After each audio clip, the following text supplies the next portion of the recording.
kikuk, ngitung laporan keuangan masih tulis tangan, ada data kelupaan, laporan jadi nggak lengkap. Ngitungin stok, bikin pinggang jadi encok. Harga nggak stabil, catatan pemasukan ikutan labil. Belum kalau alat rusak, nggak ada modal, malah bikin bengkak. Ngasih duit ke karyawan, tapi nggak bisa dicek secara langsung.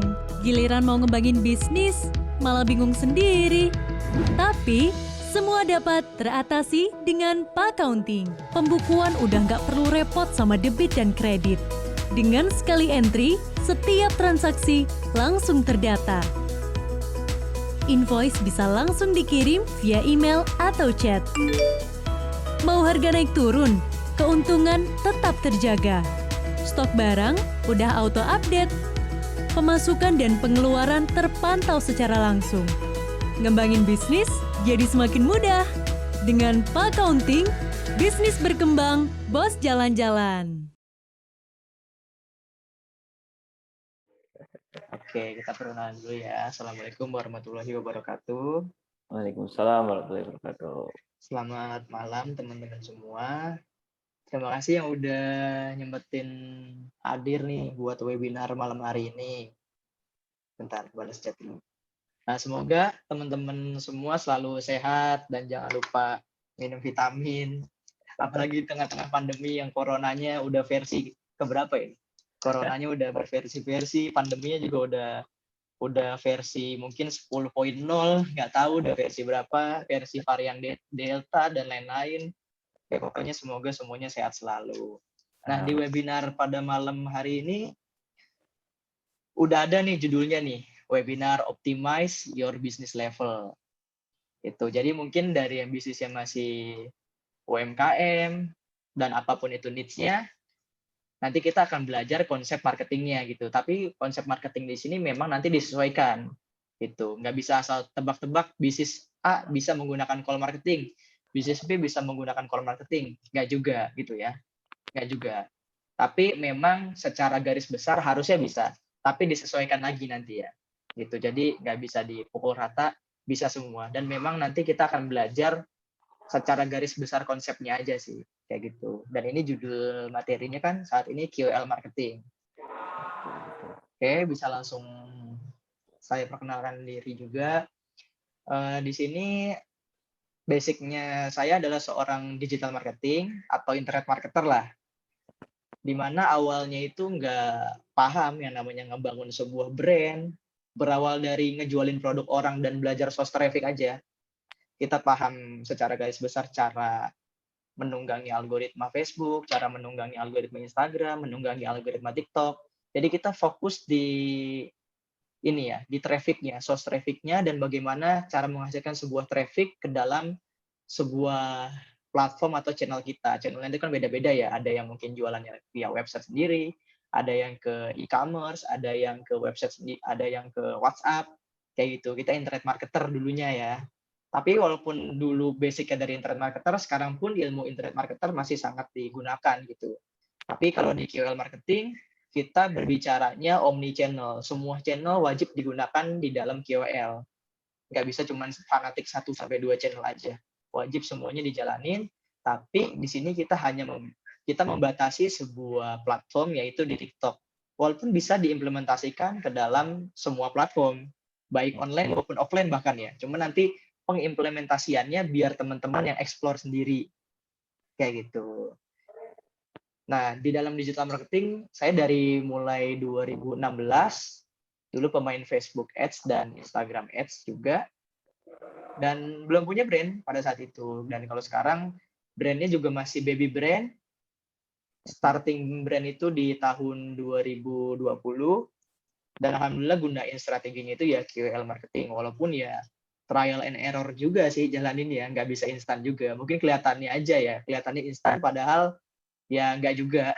Padahal ya emang nggak instan, nggak ada yang instan. Kalau instan juga kita mau ya, gitu, nggak ada juga yang instan. Secara aslinya ya bertahap dan trial and error juga gitu.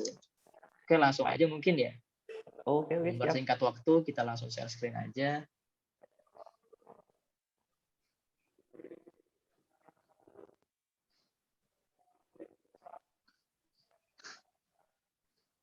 Nah, ini ya materinya ya QL marketing yang akan kita pelajari pada malam hari ini. Nah, teman-teman mungkin siapin catatan, notes ya. Mungkin catatan di laptop boleh, di kertas boleh, terserah dimanapun. Kalau bisa sih dicatat gitu, supaya nggak lupa. Oke, kita mulai di pembahasan kita pada malam hari ini yaitu QL marketing. Apa sih QL itu? QL itu yang tadi udah saya bilang, sebetulnya istilahnya aja yang baru. Tapi udah pernah dan sudah banyak sebenarnya brand yang menggunakan atau bahkan sampai di level pemerintahan pun menggunakan KOL. Cuman istilahnya aja bukan KOL. Gitu. Tapi secara garis besar singkatan dari Key Opinion Leader. Bagaimana cara kita menggiring opini masyarakat lewat mulut si leader yang sudah dipercaya pastinya. Kayak gitu. Itu istilah mudahnya ya. Oke, kita lanjut. Nah ini, apa itu KOL marketing? Yang tadi udah saya bilang bahwa singkatan dari Key Opinion Leader adalah seseorang ya, dalam tanda kutip seseorang, yaitu seseorangnya siapa? Seseorang itu objek yang dapat mempengaruhi keputusan halayak umum atau audiens dikarenakan integritasnya. Contoh misalkan, contoh sederhananya selebgram, seleb TikTok. Itu secara sosial media ya. Tapi kalau secara bermasyarakat banyak yang kita ikuti kata-katanya. Misalkan seorang fans BTS, dia pasti ngikutin leadernya si BTS. Kita fansnya Manchester United, pasti kita ngikutin leader-leadernya. Dia pakai apa, dia pakai celana apa, baju apa, itu pasti diikutin. Walaupun kelakuannya, contoh ya dalam tanda kutip, walaupun kelakuan leader yang kita ikutin bisa aja salah ya, bisa aja salah, tapi walaupun dia leader, dia diikutin karena opininya leader itu sangat diikuti karena udah ada fans, dan leader di sini tuh pasti punya pasukan gitu. Walaupun dia salah ya, apalagi salah aja diikutin, apalagi pas dia bener. Wah udah, berarti berhasil tuh, kayak gitu ya. Istilahnya itu udah saking kerennya strategi KOL. Cuman ya balik lagi, untuk mendapatkan sebuah strategi yang berhasil butuh persiapan yang matang dan panjang, nggak singkat dan instan gitu ya. Dan butuh strategi yang harus matang banget. Kalau strategi yang nggak matang pasti mental strateginya. Itu bagaimana kita membuat sebuah rekayasa sosial agar masyarakat atau audiens percaya akan produk yang kita jual. Bagaimana ketika kita contohnya nih, bagaimana cara kita ketika kita mencalonkan diri menjadi seorang wali kota atau bupati, masyarakat akan mencoblos kita lewat beberapa rekayasa sosial. Ya walaupun itu awalnya rekayasa, tapi rekayasa itu kan ada strateginya. Iya kan? Mempengaruhi otak manusia lewat si KOL ini tapinya ya. Gitu. Dan itu keren strateginya. Mempengaruhi itu kan keren. Yang tadinya dia nggak kenal kita jadi kenal, yang tadinya dia udah kenal kita semakin deket, yang tadinya deket jadian, kan kayak gitu ya konsepnya ya. Kalau misalkan dia orang PDKT, ya gitu. Ini saking bagusnya ya strateginya, kayak gitu. Nah, kalau study size-nya bahwa 92% milenial dan Gen Z itu contoh umurnya dari 18 sampai 34 tahun, look at product review and trust online social proof. Jadi ketika seseorang berusia 18 sampai 34 tahun, ini di usia milenial ya khususnya, ini di luar baby boomers karena memang baby boomers itu di atas 35 tahun itu beda pemikirannya. Kalau di milenial, karena di saya sendiri masih milenial ya secara usia dan memahami banget cara pola pikir anak milenial itu seperti apa, dan nantinya 10 sampai 30 tahun ke depan market itu akan dikuasai oleh anak milenial yang sekarang. Dan baby boomers yang sekarang dan nantinya akan bertambah usianya 30 tahun ke depan, itu akan menjadi minoritas di dalam sebuah pasar. Oke, makanya kita pelajari di sini study size-nya milenial nih. Nah, bahwa 92% milenial dan Gen Z itu ketika membeli atau melihat sebuah produk itu dari review saat ini. Dan mempercayai untuk membeli online itu dari social proof. Ada bukti yang nyata nih. Gitu. Jadi saya pun kalau misalkan ingin membeli produk sangat kritis. Dari mulai harus ngelihat reviewnya dulu, terus harus lihat testimoninya dulu, harus lihat siapa aja yang review, udah ada di Shopee belum, saking idealisme milenial dan Gen Z. Karena milenial dan Gen Z itu memang berbeda ya konsep audiensnya dengan audiens baby boomers. Kalau baby boomers mungkin pada saat usia mereka di angka 20 sampai 25 tahun, mereka baru mengenali gadget dan mengenali internet itu di usia 20 tahun, 25 tahun mungkin ya. Dan milenial itu bahkan saat TK pun udah kenal yang namanya handphone, gadget, internet. Bahkan generasi alpha yang anak-anak kecil sekarang, di dalam kandungan pun udah di-setelin lagu TikTok tuh sama orang tuanya dalam kandungan. Itu udah beda lagi gaya untuk nge-hack otak dia, cara untuk memperkenalkan barang, kayak itu, cara mempengaruhi otaknya itu beda. Beda pendekatan dan beda cara komunikasinya. Antar zaman itu beda pasti. Gitu. Ini dari study size-nya dulu bahwa kita harus ada kerangka berpikir di dalam konsep KOL ini. Nah, ini 80% seorang marketers itu mencari influencer sebagai pemasaran yang efektif. Jadi sekarang 80% marketers. Marketers ini secara umum ya, general, harus mencari seorang influencer sebagai marketing yang efektif. Karena kalau tidak ada orang yang menyampaikan sesuatu atas produk dan brand-nya, apalagi brand knowledge-nya, itu akan susah untuk memperkenalkan. Karena bagaimana tidak? Karena ketika kita mengkreat sebuah brand baru itu harus ada yang memperkenalkan. Nggak bisa tiba-tiba dikenal orang. Siapa yang memperkenalkan? Harus ada objek yang memperkenalkannya, menjembatani antara kita brand dengan si audiens. Harus ada gaya komunikasi yang baik dan benar, harus ada social proof-nya, dan lain sebagainya. Kayak gitu. Nah, terus ada namanya purchase targeting-nya ya. Jadi tugas kita itu adalah memastikan seseorang influencer. Nah, dalam tanda kutip, influencer di sini adalah leader ya. Leader. Nah, influencer tersebut cocok dengan brand image dan relevan dengan kategori bisnis yang kita iklankan. Jangan sampai tidak relevan gitu. Jangan sampai influencer yang niche kategorinya food, kita endorse produk kecantikan, itu kan nggak nyambung ya. Kayak gitu. Nah ini analoginya, logika tanda kutip KOL marketing. Gimana sih logikanya? Ketika A seorang leader nih, si A yang tengah besar ini, seorang leader, dia ini berpikiran bahwa harus mengikuti C, T, W, D. Banyak pikiran yang tidak jadi satu.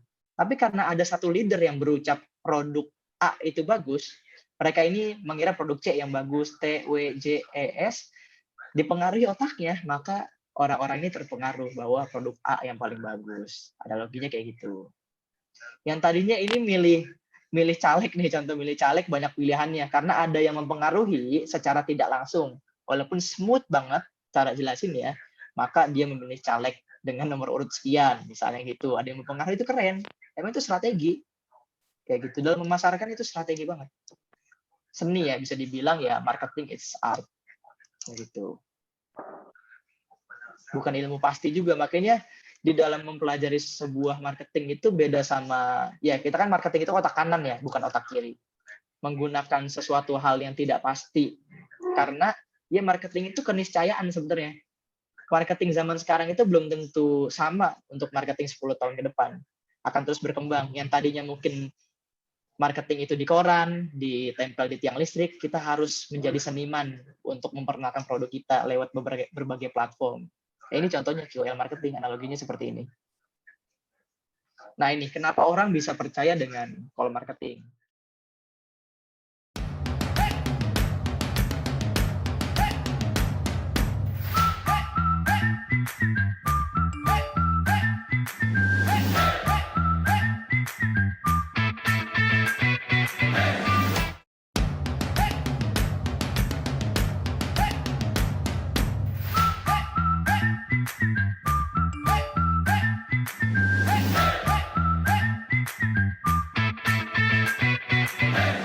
Karena key opinion leader itu memiliki sebab kenapa ia bisa begitu dipercaya oleh halayak. Nah, penyebab besarnya ialah pengalaman di bidang tersebut dan seberapa dalam ia tahu dan paham tentang bidang itu. Namun dunia internet begitu cepat menjadi semua orang bisa menjadi KOL jika memiliki jumlah audiens yang banyak.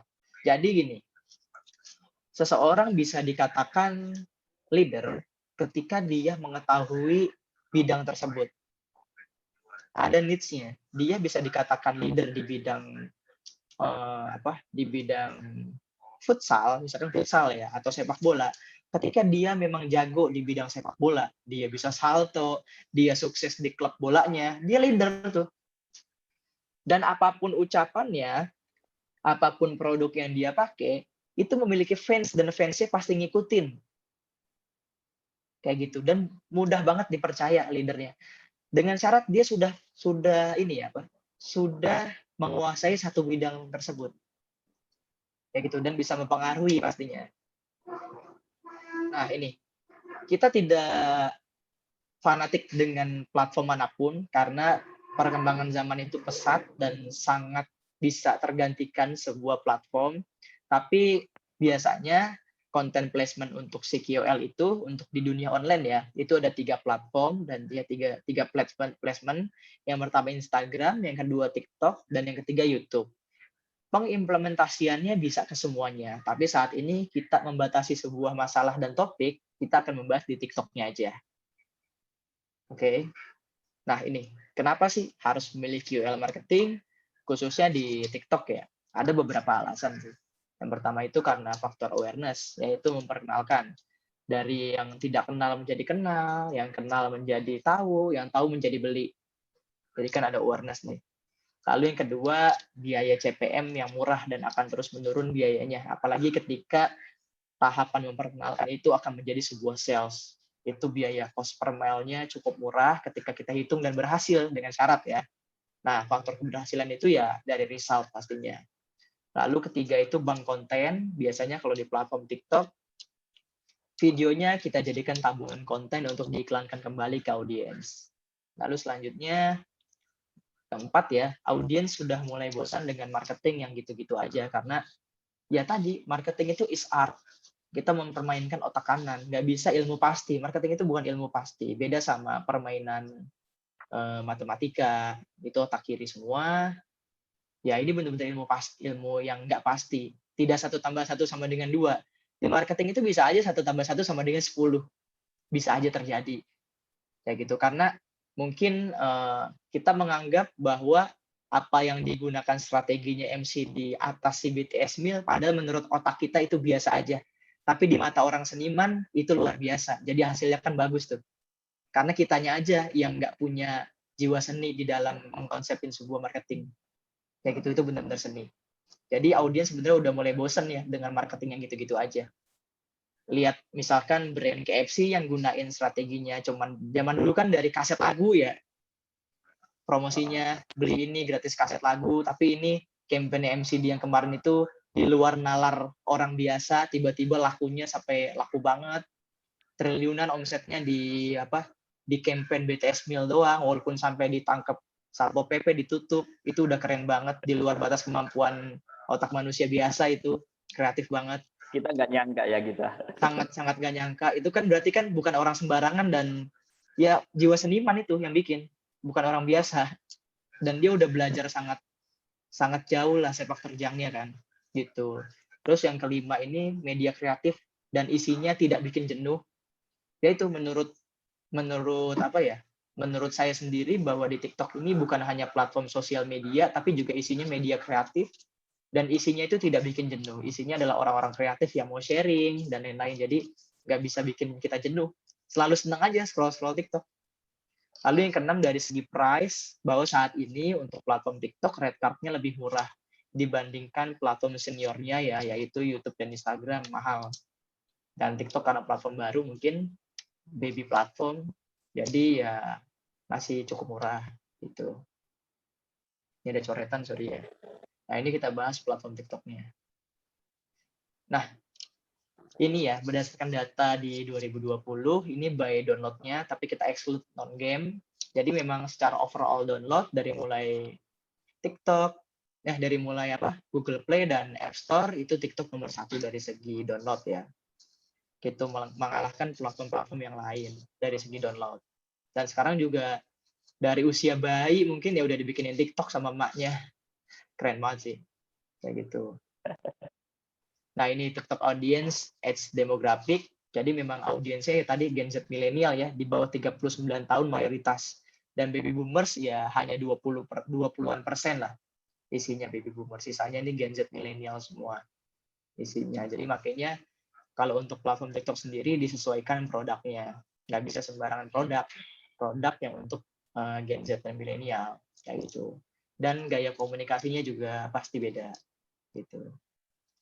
Nah, untuk TikTok sendiri, karena Gen Z milenial mayoritas paling suka belanja di Shopee, kita pun juga harus ada sebagai media transaksinya mayoritas juga di Shopee. Karena saya sendiri untuk channel payment pembayaran, 90% itu transaksi ada di Shopee. Gitu. Dan sangat berelasi nih antara TikTok dengan Shopee. Ketergantungan banget lah. Oke, next. Kenapa sih memilih TikTok? Kan tadi padahal platformnya ada banyak ya. Kenapa sih kita memilih TikTok? Yang pertama, marketnya masih sangat blue ocean, yaitu belum banyak atau ya belum semua brand bisa masuk ke dalamnya karena harus membutuhkan jiwa kreativitas yang cukup tinggi dan seni banget di dalam TikTok. Dan memahami audiens milenial itu cukup unik, gitu. Beda sama audiens yang baby boomers, ini sangat unik milenial, sangat kritis soalnya dalam menentukan mau beli produk itu kritis banget. Dan kedua itu algoritmanya ada namanya for your page. Jadi kita yang sebagai kreator baru, seorang kreator baru itu bisa dikenal banyak orang dari konsep algoritma yaitu for your page. Dan yang ketiga tadi smart buyer ya. Audiensnya itu sangat smart dalam membeli produk, nggak sembarangan beli. Gitu. Milenial itu harganya murah tapi pengennya macam-macam orangnya gitu. Nggak pasrah gitu aja. Beda sama ibu-ibu. Ibu-ibu main langsung beli aja kan. Apalagi bapak-bapak Kira-kira udah beli pengen aja.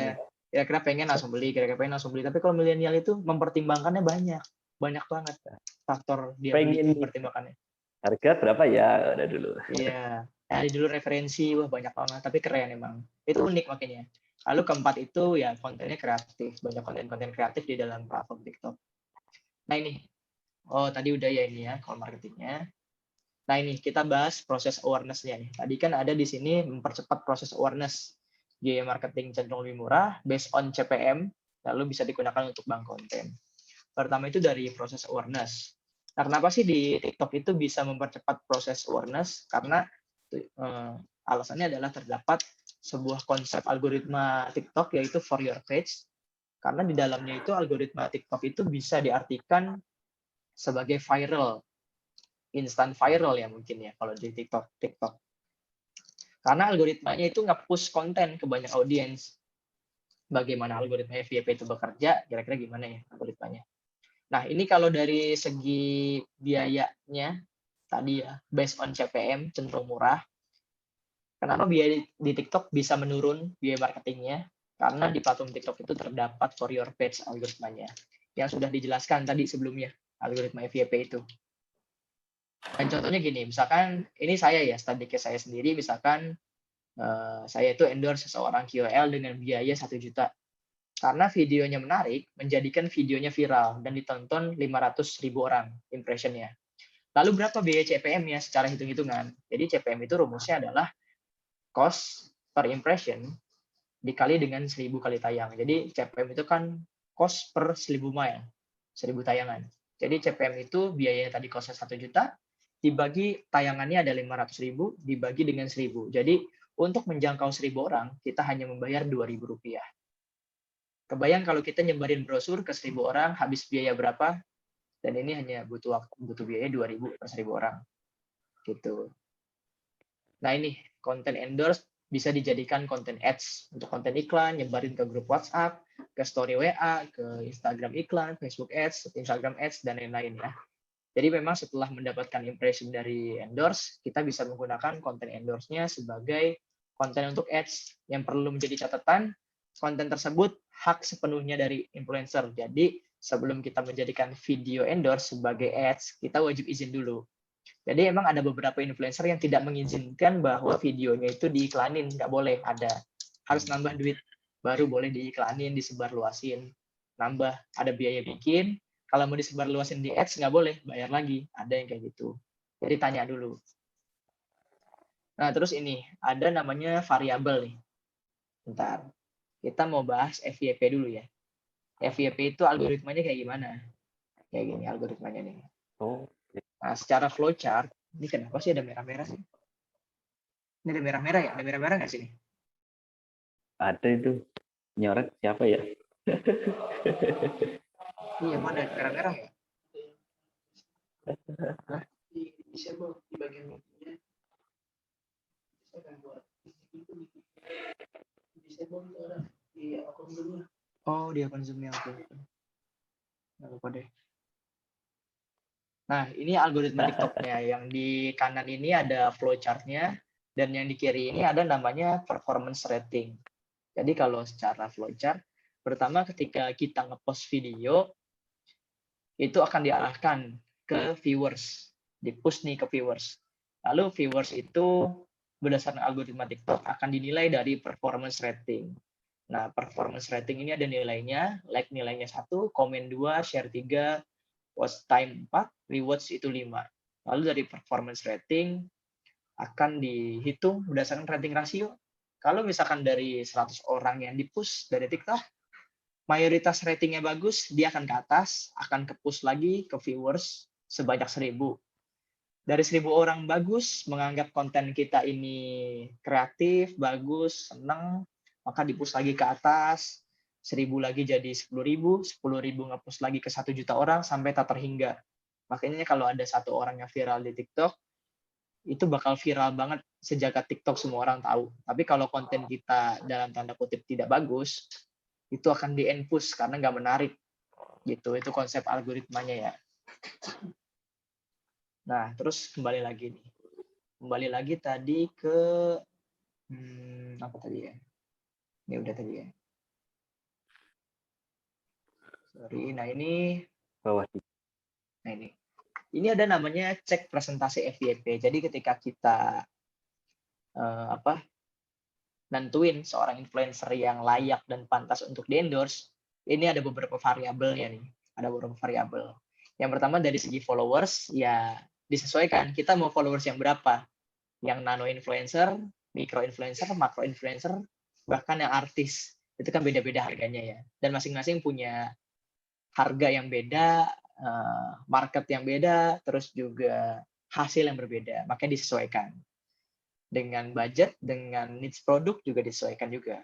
Lalu kedua, average view 12 video terakhir. Jadi average view dari 12 video terakhir yang diposting oleh seorang seleb, itu paling nggak bagus. Kita cek juga, minimum views-nya berapa, maksimum views-nya berapa. Kalau misalkan dari 12 video terakhir minimum views-nya itu 50.000, maka sepahit-pahitnya kita akan mendapatkan 50.000 views. Gitu. Lalu minimal 40-60% dari 12 video terakhir views-nya itu mampu menyentuh angka followers. Misal, followers-nya itu ada 50.000.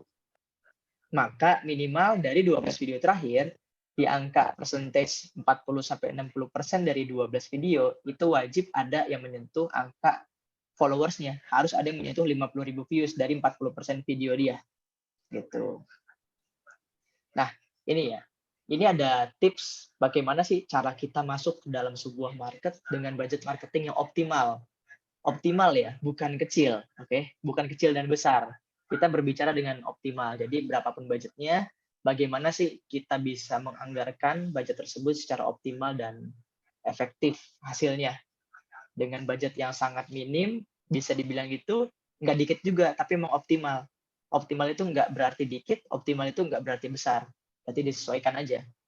Gitu. Dapatnya berapa, kita nggak tahu ya optimal itu angkanya berapa. Disesuaikan aja pokoknya. Nah, ini ada sebuah analogi marketing nih. Analogi pemasaran. Yang pertama, ada dua objek. Yang pertama itu gula. Ini ya, 1 sendok gula. Di bawahnya ada 1 kolam renang. Nah, pertanyaannya adalah bagaimana cara kita manisin 1 buah kolam renang tapi hanya dengan 1 sendok gula. Gitu. Kira-kira bisa nggak sih satu kolam renang dengan luas segini nih kolam renangnya nih, dimanisin hanya dengan 1 sendok gula? Yang kita pikir pasti tidak akan bisa. Logikanya emang nggak bakal bisa. Mana mungkin satu kolam renang yang sangat luas hanya dimanisi dengan 1 sendok gula. Nggak mungkin bisa dan tidak akan mungkin manis. Rasanya rasa formalin semua yang ada gitu.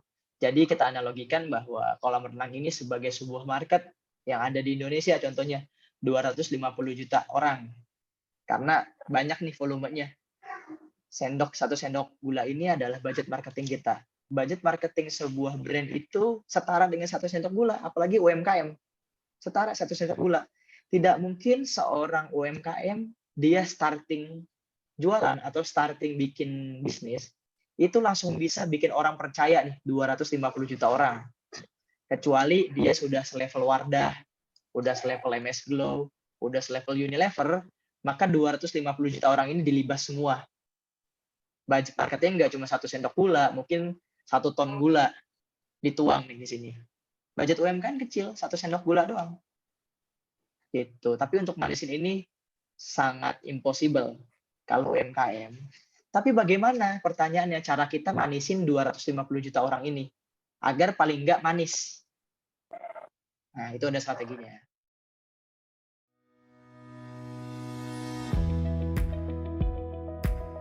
Butuh aplikasi pembukuan dan kasir yang mudah digunakan? Pakaunting hadir dengan fitur lengkap untuk membantu bosku mengelola keuangan secara cepat dan otomatis. Dengan sekali entry, pembukuan udah nggak perlu pusing dengan debit dan kredit. Bosku tinggal input sesuai transaksinya. Struk transaksi juga bisa dikirim via email atau chat. Laporan keuangan bisa diakses kapanpun dan dimanapun bosku berada. Pakaunting menciptakan laporan keuangan yang sangat akurat secara real time. Bosku bisa berinovasi bersama tim dengan cepat dan tepat. Bosku juga dapat membaginya ke banyak kas kecil sesuai kebutuhan usaha. Bosku juga bisa menyesuaikan catatan pengeluaran secara lebih detail dengan membuat jenis transaksi sendiri. Segala kesalahan catat dapat terhindari, pembukuan pun jadi semakin akurat. Penyusutan aset terhitung secara otomatis sesuai masa pembelian dan proses aset. Persediaan barang dan bahan baku langsung terpantau di setiap penjualannya. Invoice bisa langsung dikirim kepada pelanggan melalui email atau chat. Proses pembayaran pun jadi lebih cepat. Pajak penghasilan otomatis terhitung sesuai omset dan tarif yang ditentukan. Kelola keuangan bersama Pakaunting. Bisnis berkembang, bos jalan-jalan. Caranya adalah secara logika itu ambil secukupnya air dari kolam itu. Memang kita nggak bisa bikin semua orang langsung kenal produk kita, sedikit demi sedikit. Ambil secukupnya air dan tuangkan 1 sendok gula, lalu diaduk gulanya di dalam 1 gelas ini. Maka akan manis nih. Kalau cuma segelas doang kita ngambilnya. Cerukan gelas ini adalah cerukan market. Kita mau ngambil market yang mana? Misalkan di platform TikTok yang kita ambil. Karena kalau terlalu broad, kita tidak akan bisa manisin 250 juta orang itu. Harus market yang sangat spesifik yang harus bisa kita manisin. Contoh, kalau orang-orang baru pertama kali jualan, dia akan jualan di ruang lingkup yang kecil dulu. Dia akan jual dari teman ke teman, dari teman ke temannya lagi, baru secara general. Contoh mudahnya kayak gitu. Dia jualan di lingkungan RT dulu, RW, sampai akhirnya di lingkungan yang nasional. Kayak gitu. Sama halnya seperti seseorang, contoh misalkan Pak Jokowi, dia dikenal dari Solo dulu, dari Solo dia jadi wali kota, dari wali kota dia jadi gubernur, dikenal seprovinsi DKI Jakarta, baru dia meloncat lagi dikenal secara nasional. Itu kan bertahap.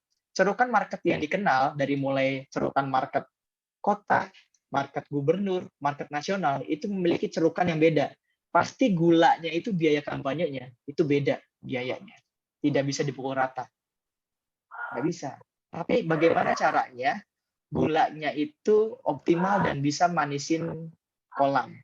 Intinya gitu. Itu dengan cara keyword marketing dan masuk salah satunya melalui platform TikTok salah satunya. Nah, kok gitu? Jadi gula itu dianalogikan sebagai budget marketing dan kolam itu adalah analogi dari market yang tersedia. Gelas itu dianalogikan sebagai sebuah community atau komunitas yang memiliki interest yang sama. Jadi word of mouth tadi, dari mulut ke mulut gelas itu. Jadi kan kita nyerukin orang dari mulut ke mulut, dia saling keterkaitan dan saling membicarakan produk kita di gelas itu. Contoh skincare misalnya. Kita itu akan lebih mudah memperkenalkan produk skincare ke komunitas skincare daripada ke community gadget dan elektronik. Karena aktivitas marketingnya adalah aktivitas manisin gelas per gelas. Kayak gitu. Kita nggak mungkin bisa manisin gelas skincare, tapi kita nawarinnya produk otomotif. Nggak mungkin bisa. Ya gitu. Masa kita jualan produk skincare ke orang yang suka otomotif? Bisa sih, cuman nggak, ya susah gitu. Kita gunain leadernya otomotif untuk memperkenalkan skincare itu nggak bisa. Skincare mobil paling masuk ya. Iya, kalau skincare kecantikan nggak bisa. Harus benar-benar masuk. Gelas itu maksudnya itu, community-nya. Gitu. Nah ini, sebagai baby brand itu kita harus teliti dan untuk menentukan cerukan market itu harus benar-benar teliti. Jangan sampai market yang udah kita keruk tidak bisa manis dikarenakan terlalu broad.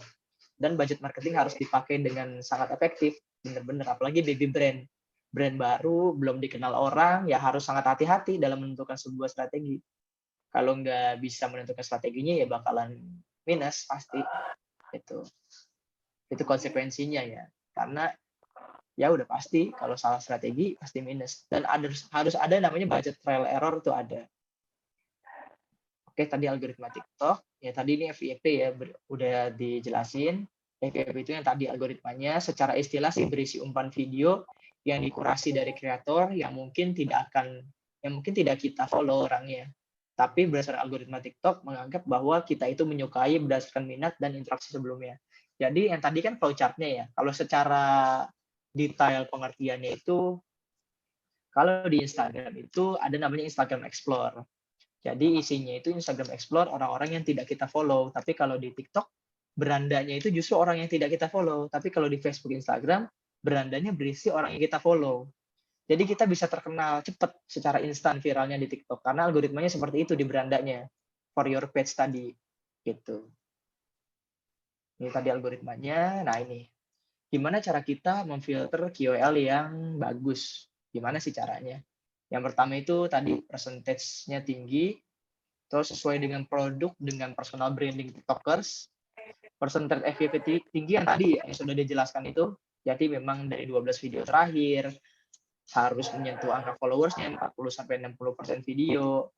Nomor 2 adalah disesuaikan produk dengan personal branding TikTok. Jadi nggak mungkin YouTuber otomotif kita suruh endorse skincare, itu sulit. Apalagi YouTuber skincare disuruh endorse otomotif, itu parah, nggak nyambung banget, jangan sampai kayak gitu. Itu nggak bisa ya, harus disesuaikan pasti. Lalu niche-nya atau kategorinya. Yang kiri adalah niche di mana orang punya masalah serius yang mereka ingin solusi secepatnya, yaitu masalah kecantikan, kesehatan, itu mereka butuh instan solusi. Ini niche yang kebagi jadi 2 kalau di TikTok. Lalu kedua adalah niche atau kategori di mana orang itu sangat passionate dan sangat senang melakukannya, yaitu hobi, sport, travel. Ini ada juga orang yang suka niche kayak gini di market TikTok ya. Nah, contoh misalkan seleb nih. Ini beda ya, ada perbedaan nih antara seleb dan influencer. Sebentar. Nah, ini ya, ada 2 tipe TikTokers. Yang pertama seleb, yang kedua itu content creator. Bedanya ada di mana sih?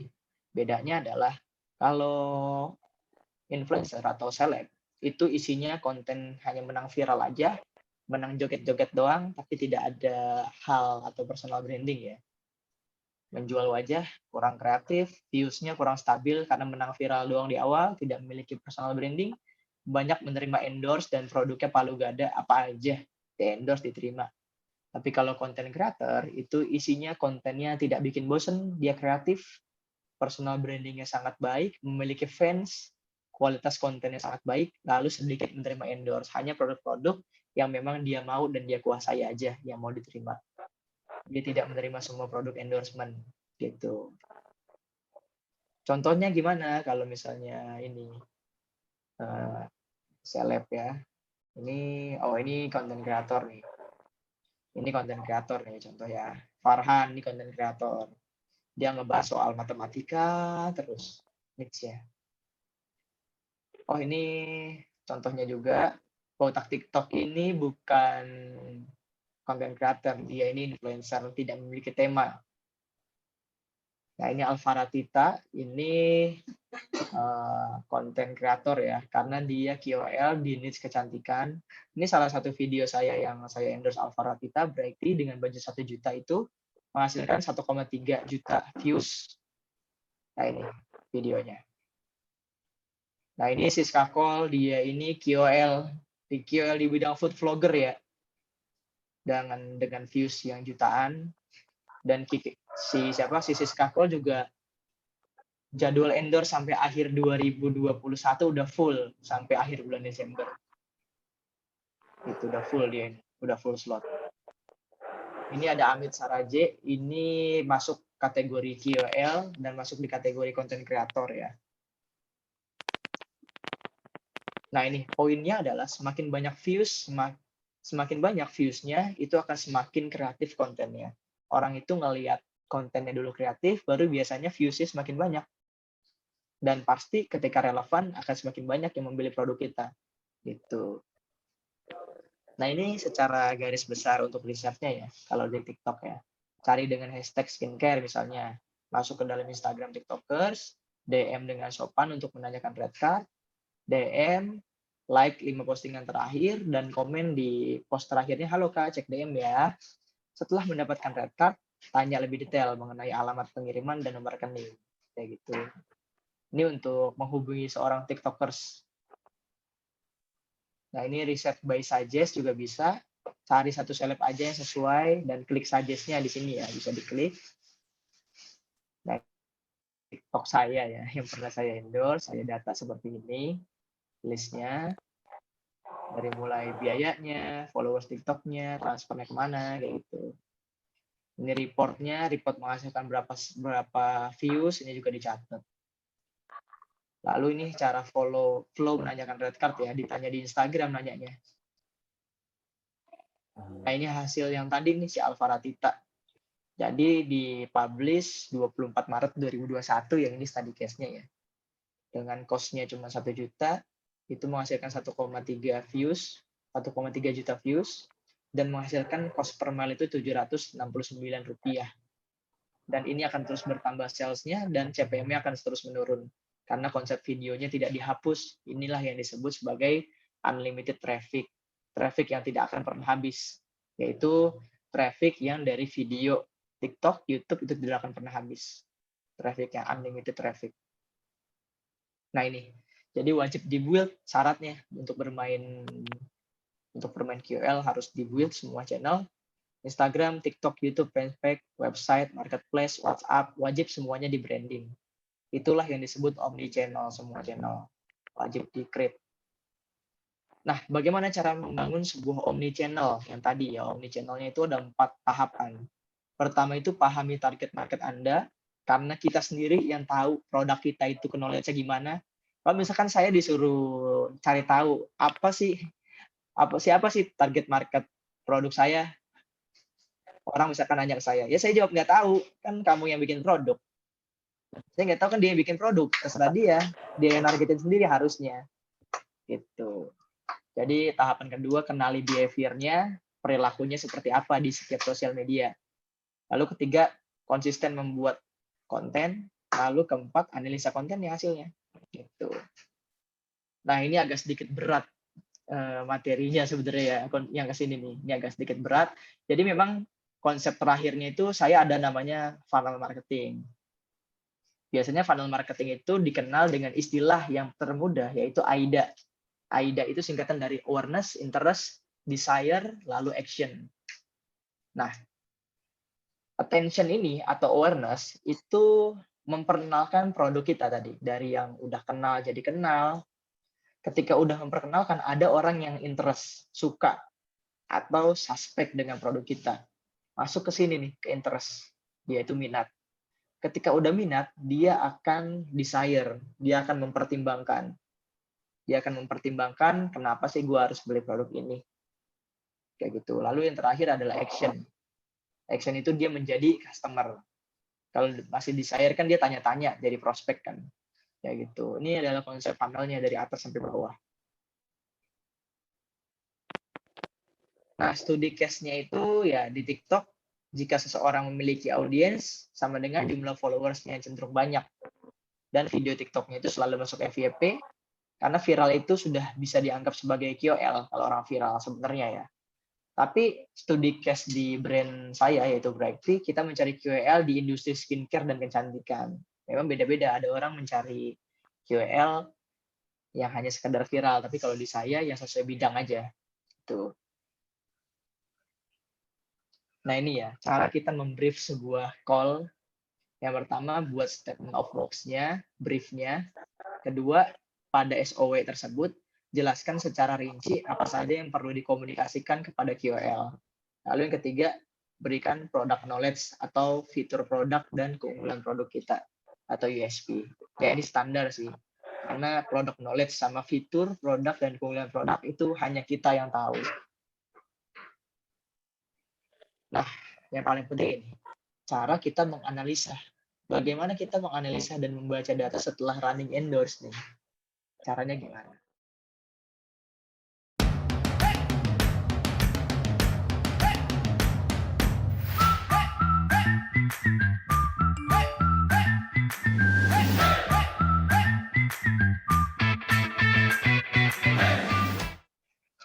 Pertama, cek views-nya. Ini views-nya sudah berhasil.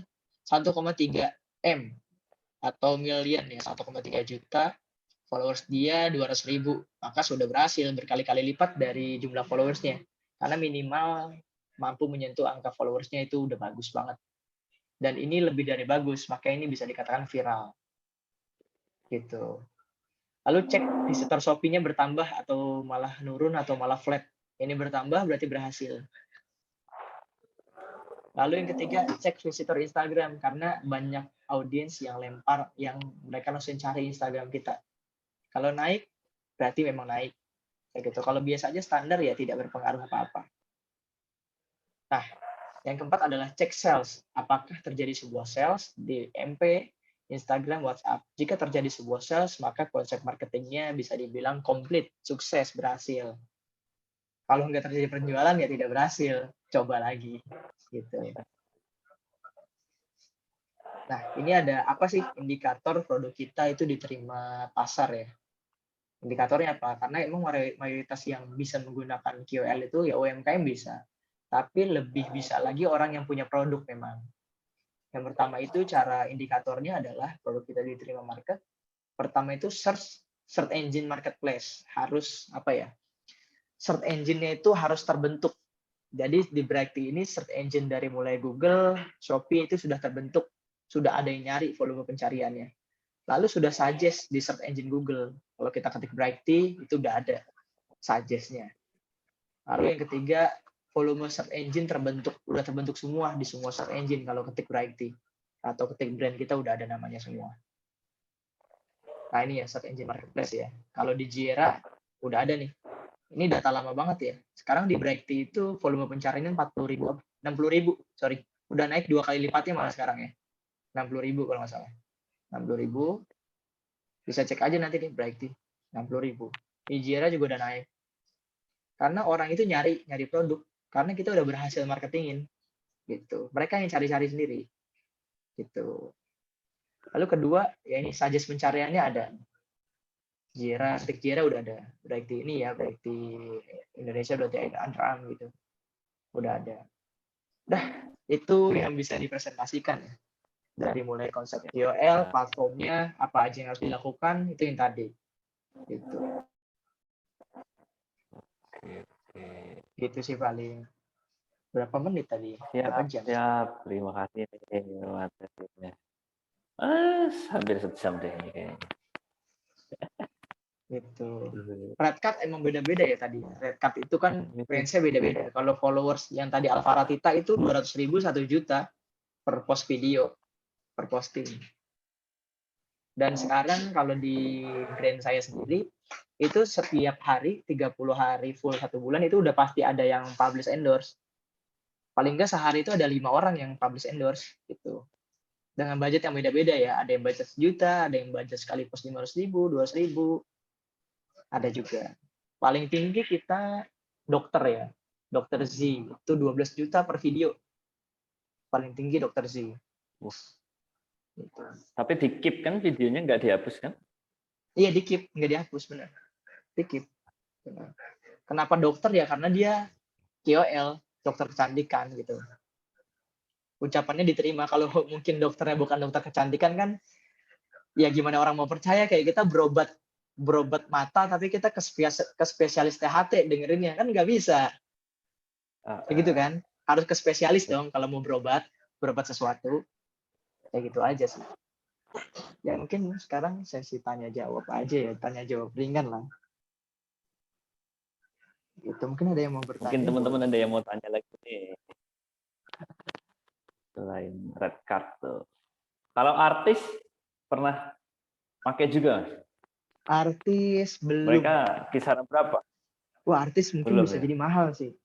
Contoh ya, kayak si ini malah bukan artis ya, makro influencer ya, seperti ini saya sih belum endorse ya, kayak misalkan Sohai Salim.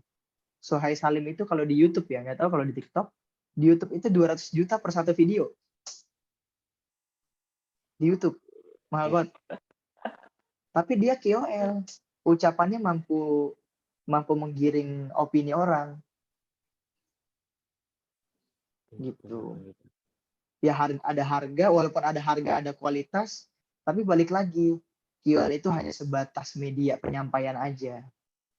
Semua back end-nya, semua strateginya itu ada di kita, bukan di KOL. KOL itu sebagai medianya aja. Gitu. Berarti kalau Kontennya artis dari kita. Ya. Mungkin bisa jadi lebih mahal, kita nggak tahu ya.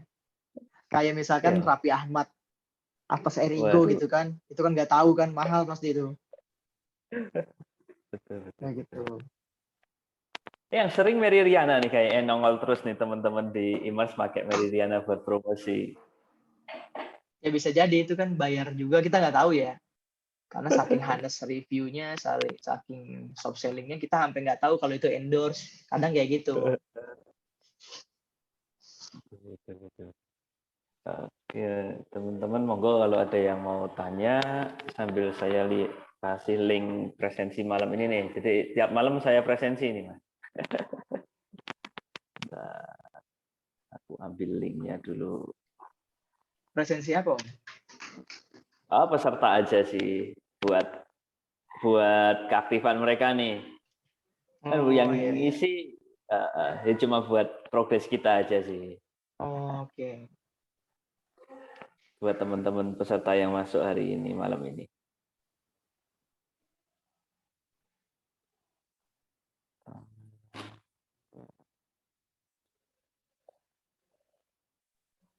Tahu ini yang lain pada mungkin mereka setelah lelah webinar semalam ya, semalam tentang Facebook Marketplace ini. Oh, semalam tentang FBMP. Tentang tema Facebook Marketplace. Terus malam ini tentang ini, atau juga mereka belum tahu tentang call marketing ini. Iya. Tadi kan udah ada penjelasannya tuh. Call-nya.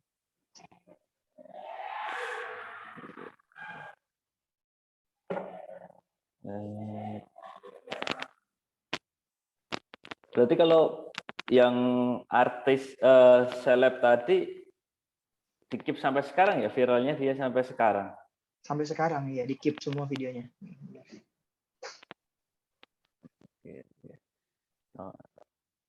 TikTok. Berarti di TikTok aja, Mas? Atau yang sekarang lain juga semua. ikut kayak kalau Kalau saya semua sekarang. TikTok jalan, YouTube jalan, Facebook Ads, Instagram Ads jalan, Shopee, Tokopedia, Lazada, semua jalan. Twitter jalan juga. Semua traffic. Semua traffic. Twitter jalan semua. Karena di konsepnya kita tidak Yang nggak boleh, sebenarnya konsepnya nggak boleh fanatik sama satu channel. Masing-masing channel itu ada apa ya? Ada marketnya dan disesuaikan juga cara komunikasinya beda. Gitu.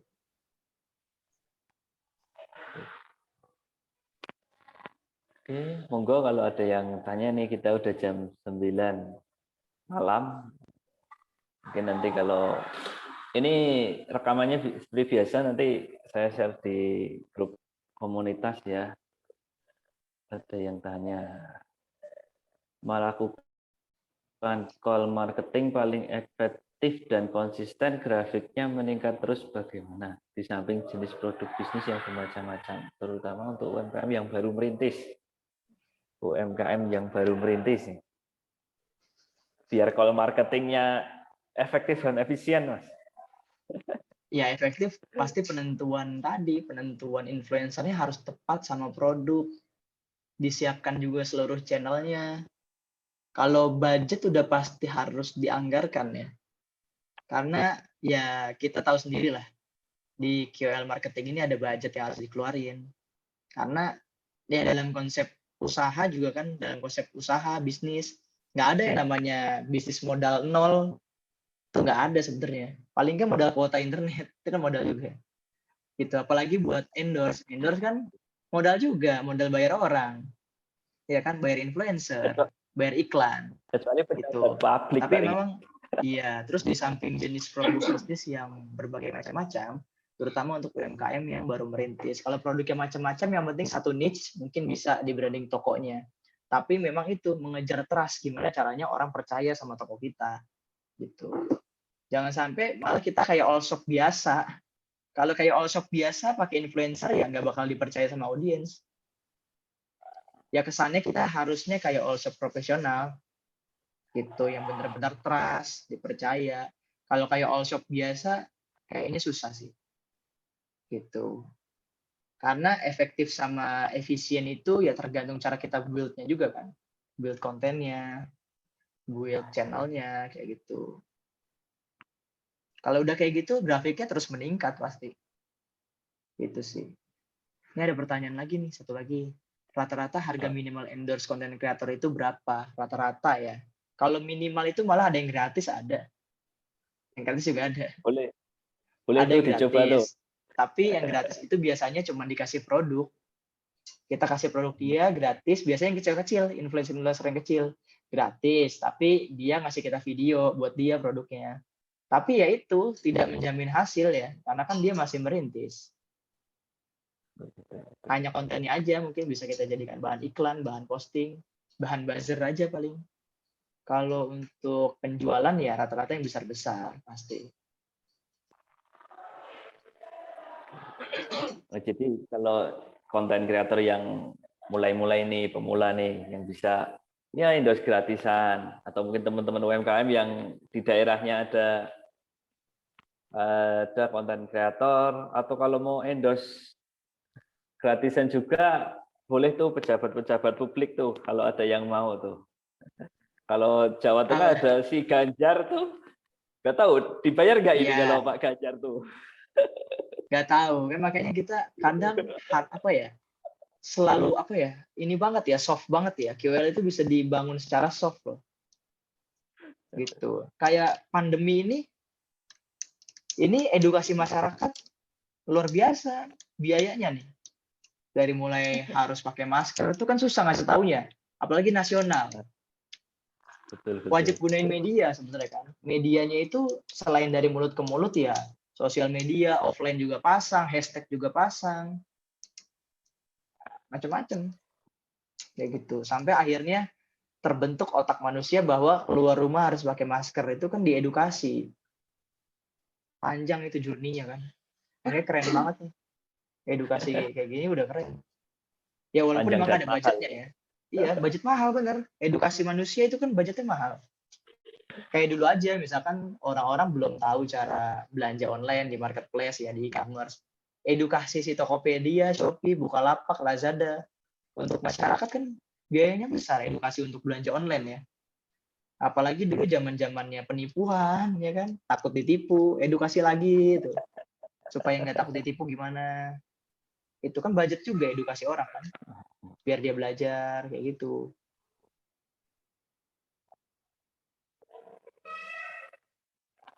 Ada yang tanya tuh TikTok versus YouTube mending mana? Kalau instan viral TikTok, tapi kalau YouTube buat jangka panjang dan awareness aja. Tapi kalau sales secara instan ya TikTok sih. Secara instan ya. Tapi saya sekarang YouTube jalan juga gitu. TikTok buat mancing nih karena algonya emang baru loss. Baru mantep ya algonya. Masih enak lah algonya. Tapi kita nggak tahu ya. Ya setahun ke depan apakah algonya masih seperti ini, kita nggak tahu. Makanya kita harus beradaptasi sama semua platform. QL ini hanya sebatas strategi. Makanya platformnya bisa apa aja. Sebenarnya ya gitu. Oke, tergantung si seleb atau si call-nya ini ya. Iya betul. Di Tergantung dia. nongkrong di mana gitu. Yes betul. Oke, mungkin nanti kita taruh rekaman ini di grup di Telegram. Nanti teman-teman bisa ambil di sana kalau ada materi yang terlewat. Oke, ya. Nah, untuk malam ini kayaknya kita cukup nih Mas. Kayaknya materi malam ini cukup berat nih. Untuk Iya, berat teman-teman banget ya. yang hadir. Tapi ya insya Allah kepake nih di TikTok nih buat teman-teman yang belum pakai TikTok karena emang algonya baru keren banget.